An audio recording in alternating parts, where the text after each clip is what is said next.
Thank you, Dorothy. Thank you, Jack. You know, that's one of my favorite songs in the whole wide world. Oh, bless you. Thank you. And I have a little story about it.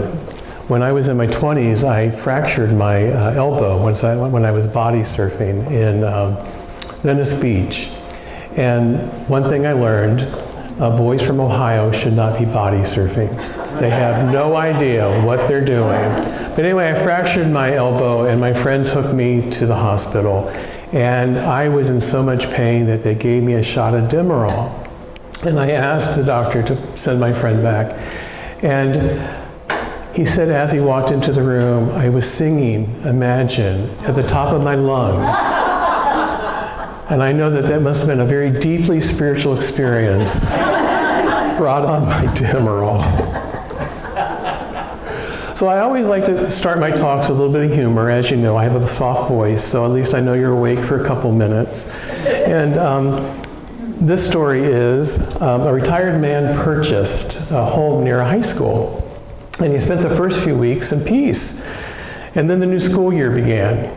And very shortly, like just a couple of days in, there was a group of boys, and they were walking down the street banging on every trash can along their way. Now, this is in the age of metal trash cans, but it was such a noise.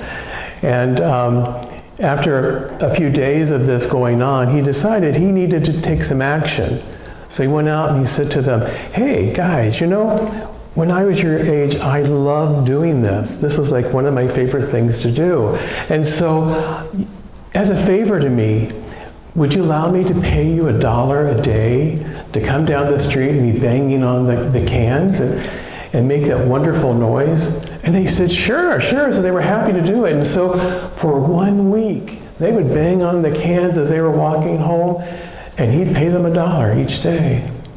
And then after the end of the week, he came out looking a little bit disappointed. And he said, you know, guys, the economy is really kind of tight on me right now. I can only afford to pay you 50 cents a day.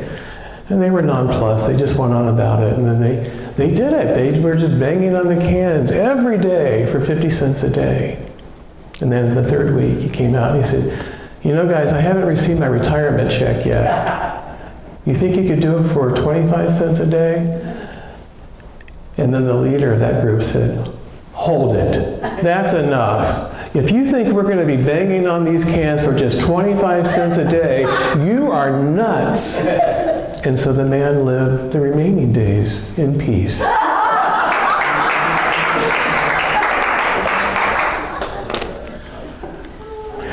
Okay, so finding peace in a noisy world. Let me share a few quotes with you. And some of them are humorous. This one, sometimes the neighbors love my music so much they invite the police over to listen. Oliver Hardy said, if you must make a noise, make it quietly. And Moliere said, of all the noises known to man, opera is the most expensive. So let's face it, it is a noisy world, isn't it? We get noise from traffic, we get noise from sirens, we get noise from chatter all around us, inside and outside of us, noise from devices, you name it, there are noises out there. And everyone thinks that they're entitled to make the noise that they want to make anytime and anywhere. And sometimes we feel these noises are inescapable, don't we? Yeah. And we can't get away from it. And when we can't get away from it, we become hyper aware of the noises, don't we? And as the Grinch said, oh, the noise, noise, noise, noise. And here's the kicker. Unity's third principle tells us thoughts held in mind produce after their kind. So Unity's third principle kind of supports this, that when we focus on the noise, we get more noise. And because spiritual laws are impersonal and neutral, they don't judge how we use them. They just simply respond to how we're using them. So just like Glinda, when she asked Dorothy, are you a good witch or a bad witch? We got to ask ourselves, are we using spiritual principles for the good are good, or are we using for ways that don't serve us at all? So why does humanity create so much noise? You know, that's always a question that comes up for me. And as I was thinking about it, I thought, well, one reason is that it's stimulating, it grabs attention, it keeps us engaged when we have noise going on. And actually, I don't know about you, but when I was younger, I thrived on noise. I loved noise. I just invited it always. I always went towards noise. And as I'm older, I don't like noise so much. I like a very quiet and peaceful world. But another reason why humanity is attracted to it is because we become accustomed to it. We don't even hear it sometimes. Have you ever been with someone who, or known of people who like live near a train track and they're just not even aware that the trains are going back and forth? And sometimes it can be a crutch, can it? Silence feels uncomfortable. Sometimes, and I know people who have to have noise going on. They have to have a TV, a radio, music, something. Something needs to be in the background. They feel more at home, more safe, more comfortable that way. And the outer noise sometimes often reflects what the inner noise that's going on. It reflects our thoughts, our feelings, our habits. And it can distract us from the deeper work. All that noise going on can distract us from going inside and asking those really important questions to ourselves. Sometimes those are the questions we can't even answer, but we bring them forward because we're looking for direction. Yet beneath all of this, we long for peace, don't we? A serenity that whispers all is well, all is unfolding rightly. And we believe the peace is possible, and it's rooted within the Christ within. So Charles Fillmore, the co-founder of the Unity Movement, articulated 12 principles of man. Also, they're, to me, the 12 principles of the Christ. These are not principles, powers. These are powers that Jesus himself emulated. He brought forth into the world. And knowing that Jesus brought this forward in the world, we know that we can do this as well. These are the powers that are within us. And one of the powers is called power. And I know it's a little confusing, but we each have a power. And the way that it comes out, the way that we bring our power of power out is through concentration, through self-mastery and authority. Now, Jesus used his power of concentration whenever he was like performing the miracles, you know, changing one substance into another, or healing someone. He put all that power, all that concentration and effort, the mental and emotional power behind that, for that to emerge, that to arrive. And he demonstrated self-mastery throughout the Bible, but one example, you know, is so evident through the crucifixion. He was so completely in control through that, because he was holding his awareness to something that was higher. He knew that there was something higher beyond this physical torture that he was going through. That we aren't just this physical being, that we are that spiritual being that is evolving, that is going through the process of this human life back into spirit. So that was his master of his self-mastery. And then he spoke with authority. And one of the things I loved about the Bible and the things that Jesus said was, he said, "It is not I, but the Father within that does the work." He was very aware that he as a human was not performing the miracles or not doing the work. It was the Spirit within him that was moving through him as him that was doing that work. And that's the amazing thing, because we have that power as well, don't we? the Spirit moves through us to do the works that we do. And then Jesus reminded us in Matthew 19:26 that with God, all things are possible. So we too can cultivate this inner authority. We can't stop the world from being noisy, but we can stop ourselves from participating in the noise. We can transform a noisy outer world into a quiet inner world. Oh my goodness, that was in the wrong place. I'll come back to her. She's very special. But I want to share an Advent story. And there's no one here named Larry, is there? Oh, good thing. Okay.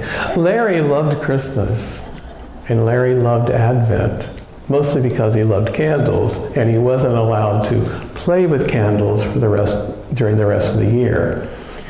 In this Advent, he set out to find inner peace, because he heard the minister say that Advent is the season of preparation. We are preparing ourselves to enter into the Christ consciousness. And Larry thought, perfect. I should prepare to be peaceful before the relatives arrive. So he had a plan. He did his daily Advent devotions. He played sacred holiday music. He made Advent cookies. Oh, well, they were just Christmas cookies, but he called them Advent cookies, and he loved cookies. And he even did Advent yoga, whatever that is, and found himself getting in a position that he was stuck and blessed. So finally, he lit the Advent peace candle that second week, and he sat quietly, and he breathed deeply, and the smoke alarm went off. Turns out that Larry placed the Advent candle underneath the decorative greenery, also known as flammable shrubbery. And his inner peace lasted exactly 6 seconds. And after the neighbors checked on him and the alarm quit yelling, Larry sat down again and thought, why is peace so hard? This is supposed to be the calm part. Then he remembered the minister's words. Peace isn't the absence of chaos. Peace is the presence of spirit in the middle of it. So looking back at the half-burned greenery, and the candle was still burning, Larry realized something. He's been waiting his whole life for life to calm down, before peace to show up. But life never fully calms down, doesn't it? Not at Christmas, not at Advent, not even when the smoke alarm is yelling at you. So Larry at that moment declared a new Advent affirmation. Peace is not out there. Peace is in here. And probably fire safety should be in there as well. And from then on, every Advent candle was lit lovingly. And the world doesn't have to be perfect for you to be peaceful. Because as Larry learned, peace is born in us, not when life is quiet, but when we are quiet. So peace has a consciousness. Now when I pray, I often affirm peace. Not because the world is calm, but because I know I can be calm. Ed Rabel, one of Unity's master teachers, once said that defined consciousness as the sum total of all ideas affecting our present being. The sum total of all ideas that affect our present being. So a consciousness of peace means consistently returning to thoughts, feelings, and beliefs that are aligned with peace. Peace is an inner state, not an outer condition. Peace comes through awareness, not circumstances. Peace becomes a lens in which we view the world. And peace shifts from reacting to responding. Paramahansa Yogananda taught peace, Shanti, is a divine quality already within you. It's already there. And Jesus said in John 14:27, "My peace I give to you, not as the world gives, but in that special divine way that Jesus gave it is the peace that he gave to all of us. Peace is your spiritual identity, not a momentary mood."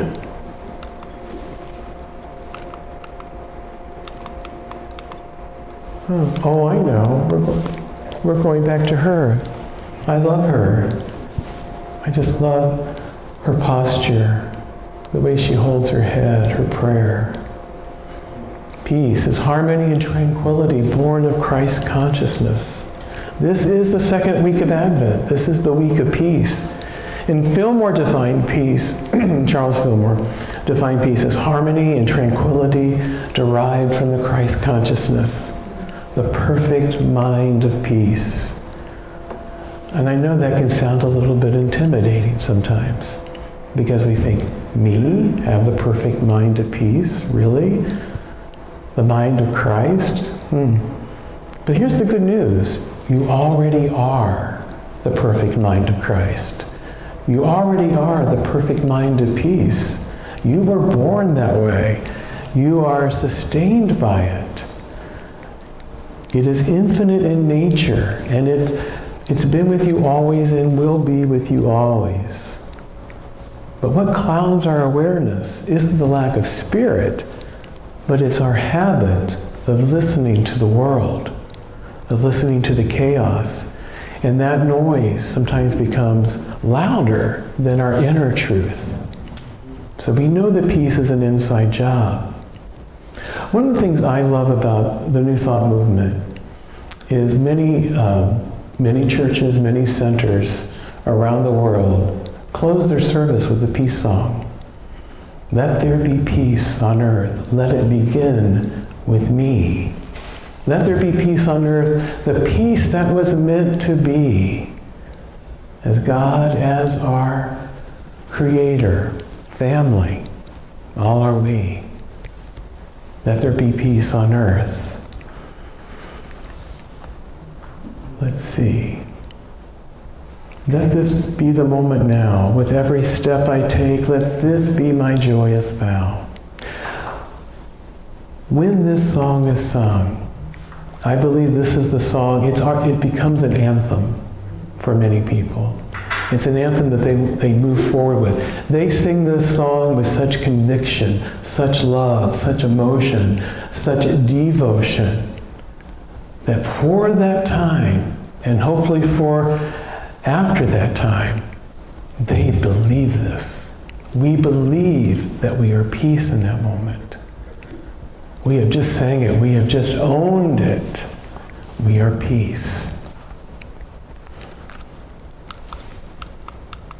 So I am sharing with you 12 ways to cultivate a consciousness of peace. Excuse me. Wow. Boy, when the frog gets in there, it gets in there, doesn't it? So these are 12 things that I compiled. I did not write this list completely. I compiled the list by reading other writings and then deciphering it because they were too long. So these are deciphered, this is a deciphered list. So number one, begin each day in stillness. Take a moment of stillness, of quiet, of affirmation, a deep breath in. Be centered. It's a great way to start the day. Practice the pause before reacting. You know, the world is chaotic at times, and sometimes we're face to face with tension and anxiety. Practice our pause. Remember who we are. And so that we won't be reacting, that we will be responding. Shift from a problem focus to presence focused. So we don't ask, what's wrong. We ask what's true. What is true about this situation? We don't go into the drama of it. We go into the truth of it.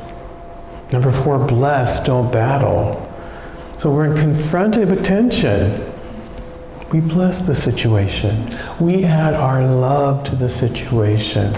We add our truth to the situation. Inner listening.